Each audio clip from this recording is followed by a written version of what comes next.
Namaste everyone. In today's video, we're going to focus on Muni Patanjali's Yoga Sutra 1.40. Now in this Yoga Sutra, Muni Patanjali is explaining to us a few impacts or effects of being able to create Chitta Prasadanam or a peaceful, calm and steady mind.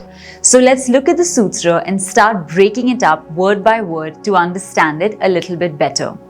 So the sutra itself goes, Paramanu Paramamahatvantosya Vashikaraha. Alright, now that we've heard the sutra, let's break it down word by word. So the first word here is Paramanu, and this is made up of two parts, Param and Anu. Or Anu. Now, in the first section, we're talking about Param, which essentially means the largest or the biggest thing, and Anu, which refers to the smallest or the tiniest particle. Then we come to the second word, which is Parama Mahatva, which means of the greatest importance or the greatest thing. And then we come to the next part, which is Anta, which is talking about the end or the smallest ending part. Then we come to Asya, which means of its or belonging to it. And then we come to the last word, which is Vashikar. And Vashikaraha over here is referring to something that is completely controlled or completely organized. Now, let's understand what exactly the sutra is trying to say. The sutra is saying that in a mind where there is Chitta Prasadanam and complete calmness, it can understand even the largest, biggest thing to the smallest and deepest subject, because it has the ability now to expand and understand and focus on whatever it wants.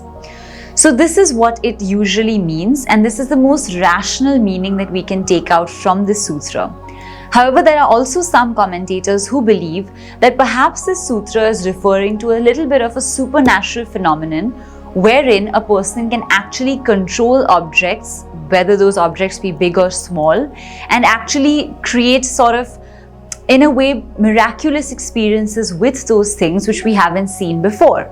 Now, a lot of people that belong to more devotional mindsets and also come from religious sectors will follow this meaning more closely because it aligns with their beliefs more, and they also believe in saints and sadhus who've been able to display such feats or such great activities.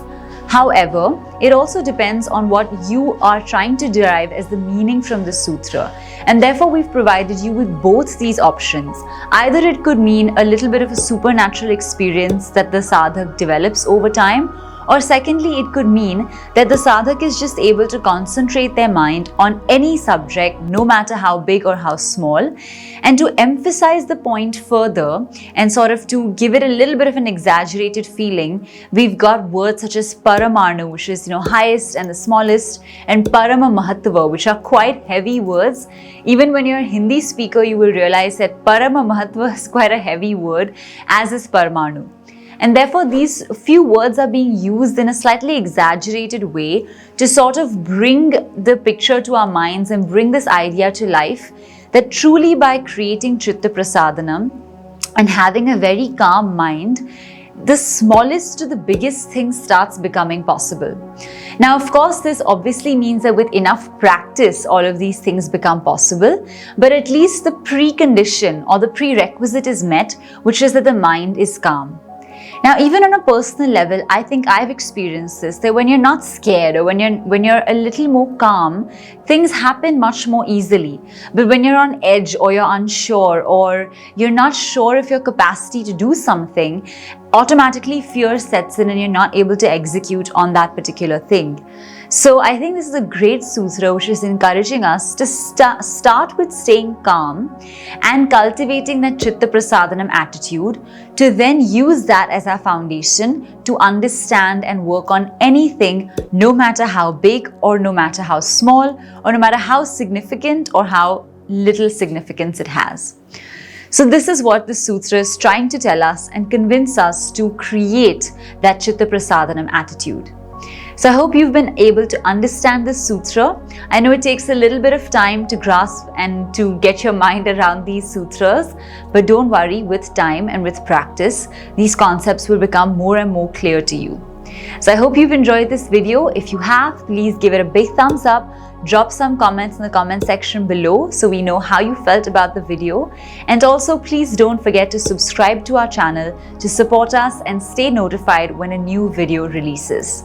We look forward now to seeing you in the next video. Until then, take care and keep practicing. Namaste.